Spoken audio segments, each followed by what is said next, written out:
अक्सर क्या देखा जाता है, जब सोराइसिस के पेशेंट्स की मेडिसिन चल रही होती है, जब उनका कोर्स चल रहा होता है 2-3 महीने का, तो उस दौरान उनके बीच में कई बार मेडिसिन ख़त्म हो जाती है और जो 3-4 दिन लग जाते हैं जब आने में, तो एक गैप आ जाता है बीच में 3-4 दिन का। तो उस केस में सोराइसिस जो है बढ़ना शुरू हो जाता है पेशेंट्स का। तो उस टाइम पे ऐसा वो क्या कर सकते हैं, ऐसी कौन से ऑयल यूज़ कर सकते हैं जो मेडिसिन आने से पहले के टाइम पे, जो बीच का टाइम होता है आने का, उस टाइम पे वो लगा सकते हैं। तो आज हम उन्हीं ऑयल्स के बारे में बात करेंगे। काफ़ी सारे कमेंट्स में मुझसे क्वेश्चन पूछा जा रहा था कि हम कौन कौन से ऑयल यूज़ कर सकते हैं सोराइसिस में। ठीक है, तो नमस्कार, मेरा नाम है डॉक्टर शिवम अरोड़ा। मैं वेलकम करता हूँ हमारे इस यूट्यूब चैनल पर, जहाँ पे आपको सारे अपडेट्स सोराइसिस से रिलेटेड आपको मिलते रहते हैं। ठीक है, तो इस वीडियो में हम बात करेंगे ऑयल्स के बारे में, कौन कौन से ऑयल्स को आप यूज़ कर सकते हो सोराइसिस अगर आपको देखा था, चाहे वो स्कैल्प हो, पाल्मो प्लांटर हो, सोराइटिक अर्थराइटिस हो, नेल अर्थराइटिस हो, एरेथमेटस अर्थराइटिस हो, सोराइसिस हो। ठीक है, तो आप कौन कौन से जो है ऑयल यूज़ कर सकते हैं। ठीक है, तो देखिए हमारी जो मेडिसिन आती है उसके अंदर भी ऑयल एक हम देते हैं।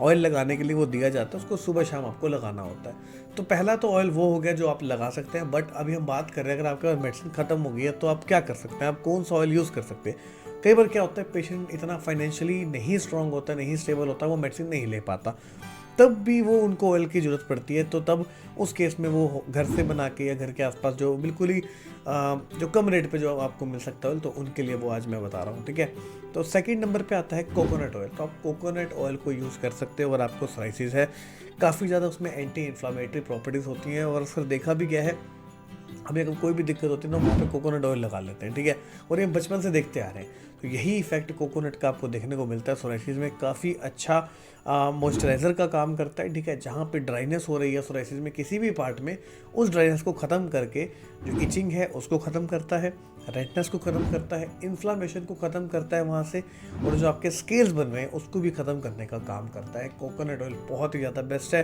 ठीक है, आपको नियर बाय कहीं भी आपको वो किराना स्टोर या ग्रोसरी स्टोर या डिपार्टमेंटल या आपको किसी जनरल स्टोर पे आपको वो इजीली अवेलेबल हो जाता है। ठीक है, तो आप कोकोनट का इस्तेमाल कर सकते हैं, बहुत ही अच्छे रिजल्ट्स आते हैं इसके, अगर आप सोराइसिस से अगर आप पीड़ित हैं तो। नेक्स्ट है tea tree oil. Tea tree oil का भी बहुत ज़्यादा हमने यूज़ देखा है सोराइसिस के पेशेंट्स में। ठीक है, काफ़ी अच्छे उसके रिजल्ट आते हैं। काफ़ी जो सोराइसिस की मेडिसिन आती है मार्केट में, ठीक है, जो मॉइस्चराइजर्स आते हैं उसके अंदर टी ट्री ऑयल का बहुत यूज़ किया जाता है। तो टी ट्री ऑयल के अंदर काफ़ी ऐसी प्रॉपर्टीज़ होती है, जैसे कि एंटी माइक्रोबियल प्रॉपर्टीज़ होती है, एंटी बैक्टीरियल प्रॉपर्टीज़ होती है, और ड्राइनेस को कम करने में काफ़ी ज़्यादा काम करती है। यही कोकोनट भी ऐसे ही काम कर रहा था, ड्राइनेस को कम करता है। ठीक है, और इसी तरह से ये भी इसी तरह से ड्राइनेस को भी कम करने का काम करती है। तो होता क्या है, सोराइसिस में ड्राइनेस ज़्यादा हो जाती है। ठीक है, बॉडी में पानी की कमी हो जाती है, हाइड्रेशन जो है वो अच्छे से नहीं हो पाता। तो ये दोनों ही ऑयल आपको हाइड्रेशन प्रोवाइड करते हैं, बॉडी में मॉइस्चराइजर का काम करते हैं, और जो आपके फ्लेक्स बनते हैं उसको एक कम करने का काम करते हैं।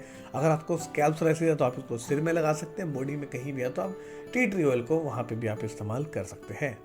नेक्स्ट है टर्मरिक ऑयल, यानी कि हल्दी का तेल। हल्दी का तेल आपको मार्केट से मिल जाता है बहुत ही ईजिली, आप उसको लगा सकते हैं। अगर नहीं आपको अवेलेबिलिटी है, अगर आपके आसपास नहीं मिलता, तो आप क्या कर सकते हैं, हल्दी को आप एलोवेरा जेल में डाल के मिक्स करके उसका एक पेस्ट बना लें, और उसको आप जहाँ भी लगाना चाहते हैं वहाँ लगा सकते हैं। जैसे वो क्रीम काम करेगा। अगर ऑयल लगाना चाहते हैं तो उसके अंदर कोई एक बेस रख लें ऑयल का।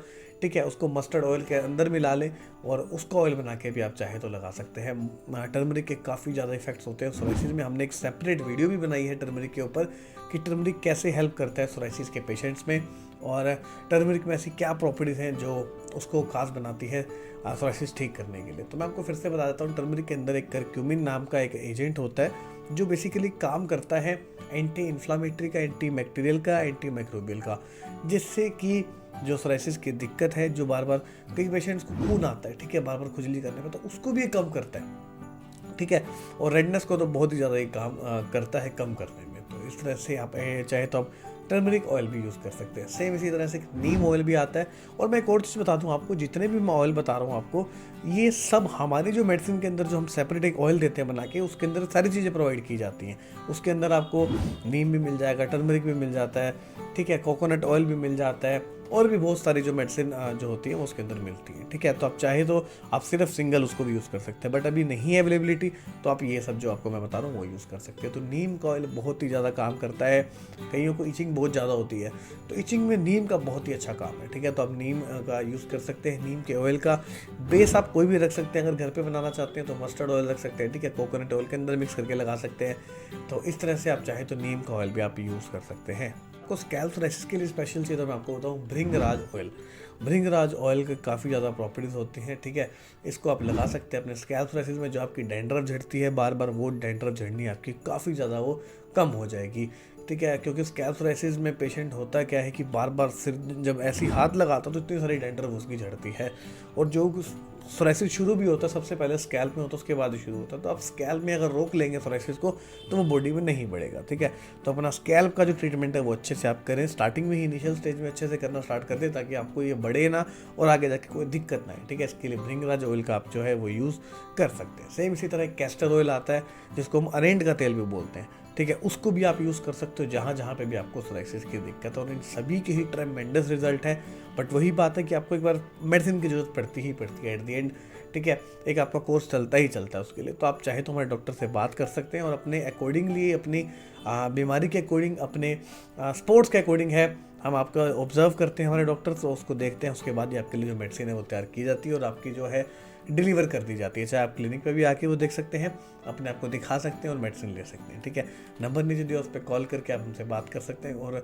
और कोई भी आपको डाउट हो तो आप कमेंट सेक्शन में मुझसे पूछ सकते हैं। तो ये अभी के लिए वीडियो थी, मिलेंगे आपसे नई वीडियो में एक नई जानकारी के साथ। तब तक के लिए अपना ध्यान रखें। Goodbye, take care.